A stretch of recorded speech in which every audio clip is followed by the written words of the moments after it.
mes chéris, on va passer au témoin du jour. On va revenir sur cette proposition du sénateur LR Stéphane Le Rudulier qui propose de dissoudre la France insoumise et tous les partis ont fait l'apologie du terrorisme. Vous allez voir hein, aujourd'hui ce qui s'est passé aussi avec la France insoumise. Alors, on va voir, il y avait Mathilde Panot ce matin qui était en conférence de presse. Et il y a eu énormément de réactions sur Mathilde Panot. Écoutez-la, et dans un instant, le sénateur qui propose de dissoudre LFI sera avec nous. Vous allez nous dire ce que vous en pensez. Oui, non, vous avez vos petites pancartes, c'est parti. Quelle est la définition que vous donnez du Hamas aujourd'hui? Comment? Oui, enfin oui, bon, on va pas se lancer là-dessus. C'est la branche armée qui aujourd'hui est responsable de crimes de guerre, voilà, et c'est largement documenté. Vous pourrez. Mais j'ai répondu sur terroriste en fait. J'ai répondu sur terroriste. Eh bien, j'ai répondu sur terroriste. Vous vous contenterez de ma réponse sur cette question. Non, je n'ai pas de double langage, monsieur, et je ne vous permets pas de. On va s'arrêter là. C'est incroyable, hein. Non, mais franchement, l'arrogance de Mathilde Panot, excusez-moi, hein, franchement, c'est insupportable. C'est insupportable. J'ai l'impression qu'ils veulent en rajouter tous les jours. Ils vont toujours plus loin. C'est jamais. Non, mais c'est les Usain Bolt de la connerie. Excusez-moi. Hein. Non, mais franchement, c'est fou. Merci Stéphane Le Rudulier d'être avec nous. Pour vous citez le NPA, donc vous citez la France insoumise, les indigènes de la République, la Jeune Garde. Pour vous, vous réclamez donc des sanctions pour tout ce qui a été fait sur les réseaux sociaux par ces personnes. Enfin, ça va bien au-delà. Quand vous voyez des responsables politiques, Mathilde Panot, Jean-Luc Mélenchon, Manuel Bompard, douter de l'attentat terroriste qu'il y a eu en Israël en essayant de légitimer l'action du Hamas, qui est un groupe terroriste. Je n'ai rien inventé, c'est l'Union européenne qui le dit, ce sont les États-Unis. Ça veut dire qu'en quelque sorte, on fait l'apologie indirectement du terrorisme, du négationnisme. Et vous savez, dans l'histoire de France, dans les années 1930, il y a eu une loi, en 1936, qui a été votée pour justement mettre fin à des ligues racistes, antisémites. Et je vais vous dire, on n'en est pas loin. Et c'est pour la République, pour la démocratie, une question qui doit être soulevée. Je pense que le président de la République, la première ministre, le gouvernement doit soulever cette question, au même titre que Gérald Darmanin a déjà dissous des mouvements d'extrême gauche et des mouvements d'extrême droite. Alors, cet après-midi à l'Assemblée nationale, Yael Braun-Pivet a prononcé un discours pour rendre hommage aux victimes des attaques. À la fin de sa prise de parole, tous les députés se lèvent sans exception, mais les députés LFI seront les seuls à ne pas applaudir. Regardez. Israël est un pays ami, à qui je veux réaffirmer, au nom de la représentation nationale, notre totale solidarité et notre soutien inconditionnel.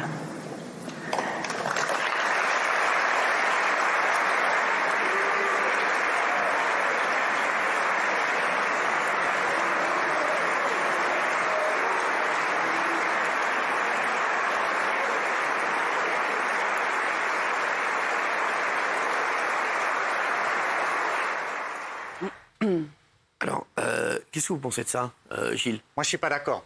Alors, je suis très en colère contre ce que dit la France insoumise en ce moment. C'est insupportable, mais les dissoudre, non. Il faudrait qu'il y ait antisémitisme avéré, jugé, ou alors apologie du terrorisme avéré, jugé. Pour moi, on n'en est pas là. Que vous estimiez qu'ils dépassent les bornes, oui. Qu'ils sont irresponsables, oui. Mais dissoudre un parti politique, c'est très codifié. Pour moi, monsieur, nous n'en sommes pas encore là. Je dis bien encore. Si je peux me permettre, je pense que dissoudre la France insoumise, c'est aussi permettre la reconstruction de la gauche. Quand on voit des responsables comme François Ruffin, Alexis Corbière, se mettre en marge de Jean-Luc Mélenchon, je salue leur courage. Ça veut dire que, et je ne dis pas que les millions d'électeurs qui ont voté la France insoumise sont des antisémites, loin de là. Je pense qu'il y a des classes populaires qui souffrent, mais qui ont peut-être besoin d'autres leaders que Jean-Luc Mélenchon et Mathilde Panot. Alors, s'en est suivi une minute de silence respectée par tous les députés. Et Elisabeth Borne qui a pris la parole pour souligner certaines choses. Regardez. La barbarie et le niveau de violence inimaginable nous rappellent les pires moments de notre combat contre l'État islamique. Ceux qui ont soutenu, financé et armé le Hamas ont basculé avec lui dans l'ignominie. Notre message est clair. D'abord, un soutien total à Israël et à sa population. Nous nous tenons à leur côté et Israël a le droit de se défendre face au terrorisme. Face à la barbarie des attaques terroristes, personne ne peut lui dénier ce droit. Alors à la fin de son discours, les députés LFI n'ont pas applaudi Elisabeth Borne. Si. Merci beaucoup. Merci Madame la Première ministre.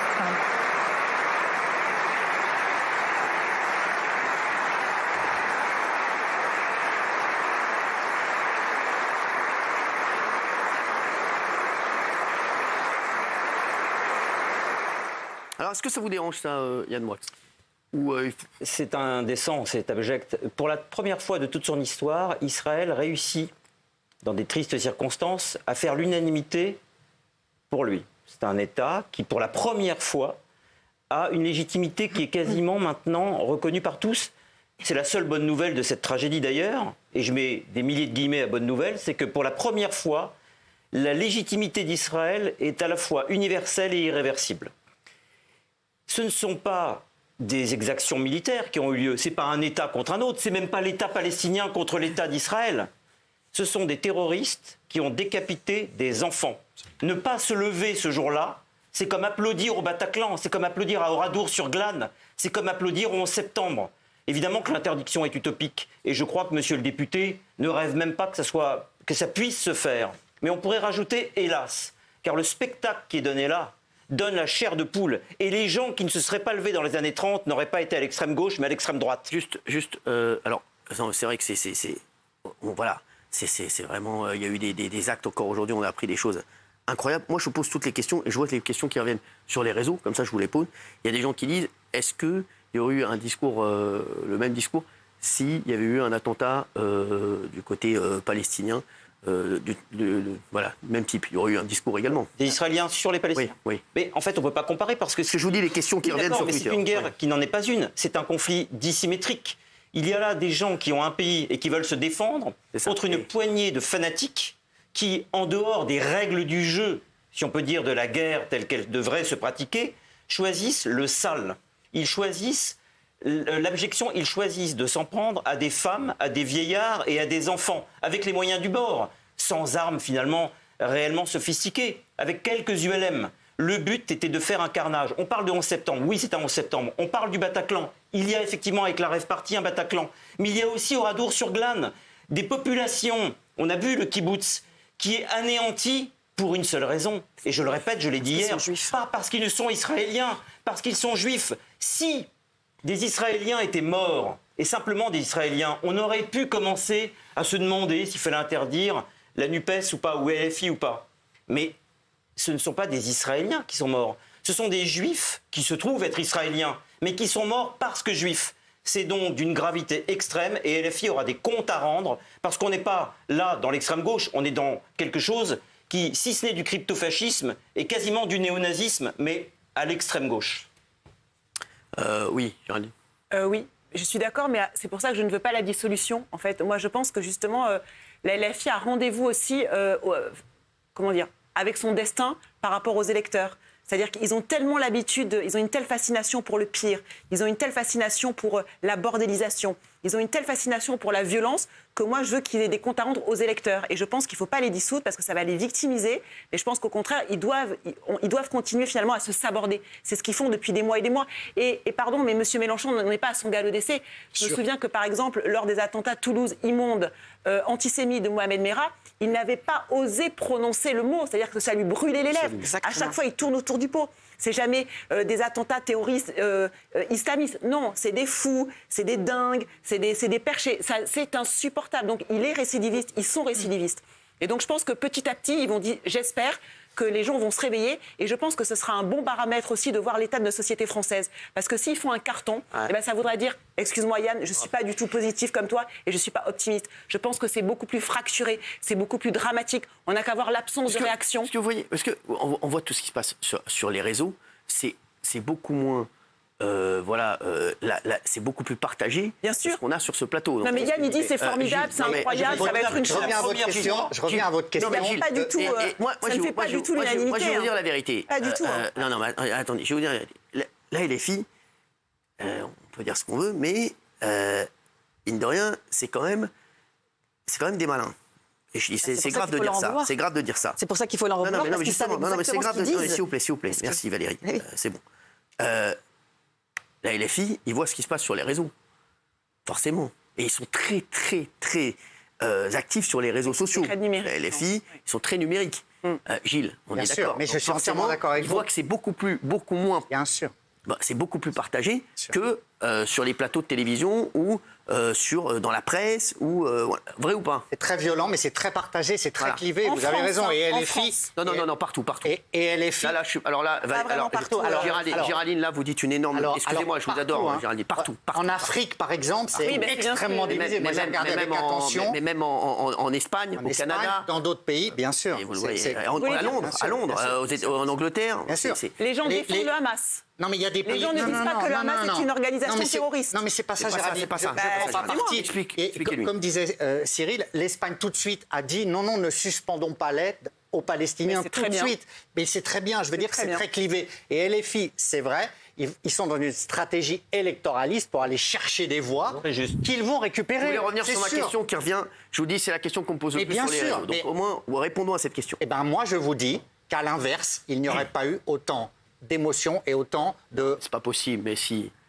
Gilles, quand on voit ce qui s'est passé, on est obligé d'avoir de l'émotion, quel que soit le camp. Je suis désolé. Je pense que si... Vous avez vu le drame qui s'est passé? Vous avez vu encore les images? Il y a des Français qui sont morts. Ils auraient pu au moins se sauver pour les Français. Votre question, elle était claire, Cyril. Si c'était à l'inverse, est-ce qu'il y aurait une telle émotion mondiale? Je ne peux pas croire qu'il y aurait Je n'en suis pas persuadé du tout. Voilà, je n'en suis pas persuadé du tout. Yann, je vous le dis très honnêtement. En tout cas, quand il y a le massacre des Ouïghours... Ce n'est que mon point de vue. Quand il y a le massacre des Ouïghours par les Chinois, il y a l'intégralité des personnalités connues, des artistes, des chanteurs, des sportifs, ils ont tous tweeté. Alors, il y a un silence assourdissant. On peut dire les choses clairement. À part Vianney. Pour LFI, Israël est un pays, dans leur fantasme, où il n'y a que des riches qui ont le pouvoir, et c'est la version étatique de l'antisémitisme individuel.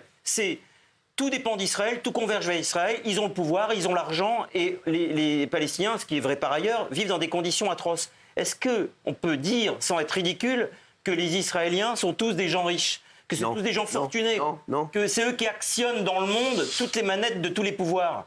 C'est une version 3.0 de l'antisémitisme du Moyen-Âge. Moi, je veux dire ce que je pense. Les filles, ils parlent d'un truc qu'ils ne connaissent absolument pas. Ils n'y connaissent rien. Je vous le dis, Mathilde Panot, on voit ses réponses. Excusez-moi, Mathilde Panot, c'est quand on dirait qu'elle était à l'oral du bac, elle ne savait pas quoi répondre, elle était au tableau. C'est des ignorants, excusez-moi de vous dire ça. Je suis même pas sûr qu'elle puisse situer sur une carte. Mais moi aussi, c'est vrai. Donc il faut arrêter. Vous ne croyez pas qu'elle sait très bien. Elle sait ni ce qui se passe pour les Palestiniens, ni ce qui se passe pour les Israéliens. Mathilde Panot, je vous dis, elle connaît. À mon avis, elle n'a même pas lu la charte du Hamas. Non, mais c'est sûr. Parce que la charte du Hamas, elle est très claire. C'est pas un État palestinien à côté d'un État israélien. C'est ce que j'ai dit. C'est l'éradication de l'État israélien et l'extermination des Juifs. C'est ça la charte du Hamas. Donc quand on lui pose cette question, Madame Panot, est-ce que le Hamas est un groupe terroriste? Il suffit de lire la charte du Hamas pour dire oui, tout simplement, et clarifier. Mais derrière, et je rejoins ce que vous dites, c'est la notion de vivre ensemble ici également qui est en jeu. Parce que monter des communautés les unes contre les autres, c'est notre pacte républicain qui est en cause. Et ça, il faut bien l'avoir à l'esprit parce qu'il aura, M. Mélenchon, Mme Panot auront une responsabilité énorme vis-à-vis de la République. Et je veux dire, et faire ça, je vous dis, c'est pas rendre service. C'est surtout faire ça en toute conscience. C'est pas rendre service en France, mais pas du tout.